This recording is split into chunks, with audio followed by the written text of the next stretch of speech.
Welcome back to our dialogue on diabetes. In this last segment, we find out more about a local program investigating the connection between chronic disease, family dynamics, and optimistic living. Paige Wagner, a grad student in USF's College of Health, joins us now, along with former Miss America, Dr. Nicole Johnson. Congratulations, Nicole. Oh, thank you. Tell us about your new degree. New title. I have a Doctor of Public Health degree from USF. Very excited about that. Does that come before or after Miss America? Well, now people have grown to call me Dr. Miss America, which it is goes fine. together. I like that. It's all about the continued commitment to people who live with diabetes. And so you are a great committed. honor. You have it. I do. 20 years 20 this years. month.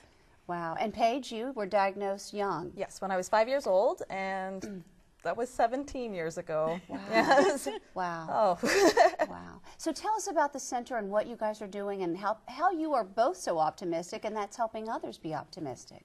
Well, sure. What we've been blessed to do at USF is work on a national program. So we do research, we create programs and interventions for people all across the country, and then we translate the research into products and spin those off in ways to help people. So one of the products that we've created is an organization called Students with Diabetes, which really emphasizes serving the needs of young people who are 18 to 30 in that transition phase, both the early transition of college time periods and then the later transition of becoming a worker. Wow. And then there's a whole array of other things that we've been engaged with, from families and looking into the stress that parents experience when they have a child with diabetes, and looking at partners and relationships. As we grow up, we want to keep people having a high quality of life while they manage their disease. It's so smart you incorporate the family and educate them too, because as Teddy mentioned, I mean, food affects everyone in the family. So if one person's eating differently, it's obviously going to change how the others eat. And being a young person with diabetes, Paige, tell us what it was like for you as a kid to have someone tell you a word you had probably never heard before and changed your life. What was that like? When I was 5 years old, I was diagnosed, and it was a shock, but I had been sick for a while, so it was an aha moment more than anything. And my mother especially undertook the responsibility of taking care of me and making sure that we were on the same page together. So it was really actually quite nice. It was a good bonding experience for my mother. It made us so much closer. And so we have this bond that just can't be broken beyond just mother-child and onto just diabetes. We grew together, we learned together. It was really, really special. And transitioning into college and just teenage years alone, it was tested quite a bit. Sure. So it's tested anyway, just a teenager without diabetes. Right. So transitioning into college was very difficult for my mother, who had been so close with me and as far as taking care of my diabetes. Right. And so moving into independence was unfamiliar territory for me and unfamiliar territory for her. And I think that's where Students with Diabetes really came into play. My first year, I wasn't aware of Students with Diabetes. It was just in its inception. And then when I found them, I made a whole network of friends that are absolutely invaluable to my health now. Wow. And you have a bond with them that you'll never lose, I'm sure. Absolutely. These are lifelong friends. Friends forever. Well, there's another special element too, is it's a safety mechanism. So we're connecting young people so that they have these positive relationships in their lives. We're building a safety net for them so that there's a safe place for them to talk to somebody about diabetes challenges, whether they're physical challenges, emotional challenges, or mental challenges. All of those challenges exist and are magnified during this age range.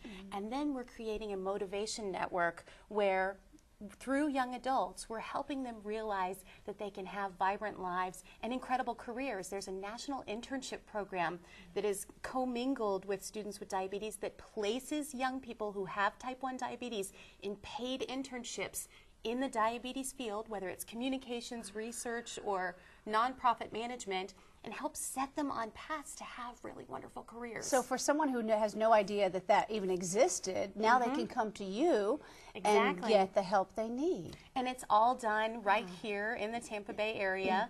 And it's a service that really costs nothing for people who want to engage in it. That's true. You talked about having a safety net with the other kids around. I bet it's also a safety in the fact that if you started having a low blood sugar, she would naturally pick up on it before I would, just because you know when you're there experiencing what she does. Sure, absolutely. That's true. Talk about the products that you have with you. So we all carry a cell phone, but these ladies have to carry a little more than a cell phone. Let's talk about that. We do. We came prepared to show you diabetes reality. Okay, let's get in. So, you know, this is what's always attached to me. You have my insulin pump that's wired attached to me that drips insulin 24 hours a day. I've been wearing it for 17 years.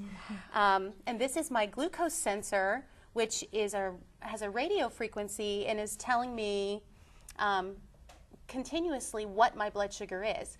So it doesn't mean that's I still connected have to, inside your body. Yep, they're both connected inside my body. And they're talking to this. They're not talking to each other yet, but they will be soon. But they're tools that I use to stay healthy. And they're not tools that everybody uses. So we brought you a little bit of everything. Right. So this is Diabetes 101, basically. Okay. All right. What you'll first get if you're diagnosed is they're going to give you some insulin in a vial, likely, and they'll say, here's a syringe, and good luck to you. Good luck. And don't worry, the needles are small, right? No, they're small. They're so much smaller than when we started. Oh, really? They've gotten smaller and smaller. Wow. Yeah, so really it's hardly anything. But even if you have a continuous glucose monitor, even if you have an insulin pump, you're still never leaving home with less than this, the insulin and the glucometer, or the glucose monitoring meter. And this is our lifeline, yeah, really. I mean, without information about our numbers, we can't do the things that we want to do. Wow. And so it's part of it. Some people see it as a challenge and a struggle, and yes, sometimes it is, but it's empowering too, because we have information. You see the silver lining on that cloud. You're definitely the most two positive, optimistic diabetics I've ever met, probably the most two positive people I've ever met in general. So thank you both for being here. Thank you for sharing your stories and for doing what you do at USF when it comes to diabetes. I've learned a lot through the show, and I know our viewers have too, so thank you. Wonderful. Well, people can be involved in the programs that we have. We operate them all over at the Diabetes Home for Healthy Living. All right, at USF. Thank you guys. Thank you so much. Stay with us. We'll be right back to close the show.